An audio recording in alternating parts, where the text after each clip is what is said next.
Greetings everyone, and today we are going to discuss about the natural and actually we are discussing the active immunity and passive immunity. First, let us discuss what is active immunity. Active immunity, as the name suggests, it is the type of immunity which is generated by our own body. Whether it is afterwards, of course, it is a type of acquired immunity. So, active immunity is the immunity which is generated by our own body, whereas passive immunity is the one which is acquired, which is taken from another person. So reading from the text, active immunity refers to immunity from which results from the production of antibodies by the person's own immune system in response to a direct contact of an antigen. So it causes a direct contact with antigen, our body causes generate immune response, which is known as active immunity. Passive immunity refers to a short-term immunity which results from the introduction of antibodies from outside. Now, examples of this will be given at the end, mediated by the antibodies produced by the person's own cells. Active immunity is mediated by the antibodies produced by person's own cells, whereas passive immunity includes antibodies mediated by the antibodies produced outside the body. The pathogen has direct contact with the body in active immunity, and pathogen doesn't have direct contact with the body in the active immunity. Active immunity does not generate a rapid response, but passive immunity generates a rapid response. Active immunity may last for a longer time, but passive immunity does not last for a longer time. Active immunity generates an immunological memory, but passive immunity does not generate an immunological memory because the uh, antibodies are not ours. Antibodies are obtained from another organism, so another organism's immune system will keep the response in its B memory cells. Side effects are very low. To act in active immunity, the body may react to anti-sera in passive immunity. Moreover, does not work in immunodeficient boosts in immunodeficient hosts. Active immunity does not work in immunodeficient hosts, which means those hosts which are having uh, immunodeficiency.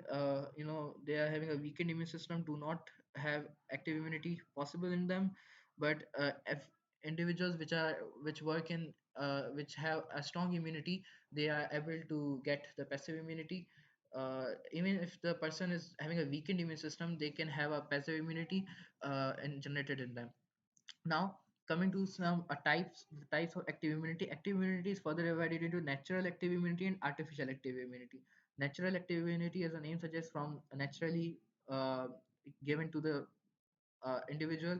For suppose natural active immunity is is the response of the T lymphocytes and B lymphocytes, the cell mediated response and humoral response, which we have previously studied, is the example of natural active immunity. And artificial active immunity includes the example of artificial active immunity includes an example of vaccination. Vaccination is a good example, which includes a weakened or dead pathogen entered within our body, such that when we artificially enter that pathogen which is weakened in our body starts to generate immune response against it, as well as it is weakened, our body is able to easily kill it, as well as when it is able to kill it, our body is then able to keep a record of that encounter within the B memory cells and T memory cells, due to which whenever in future if the antigen is if the if the pathogen with antigen is attacking over it, then our body's T memory cells and B memory cells convert into T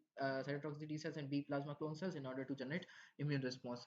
But if we talk about but if we talk about the but if we talk about this is also the reason why immunodeficient person do not have active immunity, because their immune system is weakened, so they cannot generate immune response mostly. A natural passive immunity includes natural passive immunity is obtained by from mother to fetus, from placenta to fetus, as well as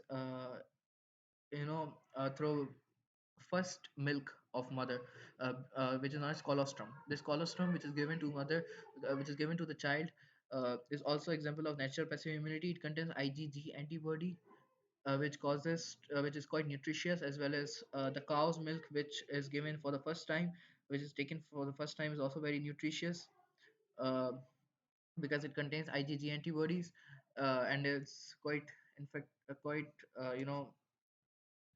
nutritious, as well as gives us immunity.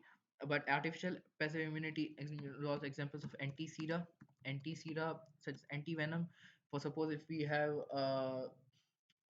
snake venom, um, usually when the venom of snake is injected into the horse, and when the host bodies produces antibodies against this, because the host body is capable of producing a rapid antibody mediated immune response against the snake venom which is injected within the horse, as a result of which when the horse body produces the antibodies within it, the antibodies present within the horse blood are ejected out, taken from the horse body, and once it is taken out, it is then utilized as an anti-venom or antibodies or anti-sera, and then injected within the person who is having a snake bitten by him, snake who has got a snake bite.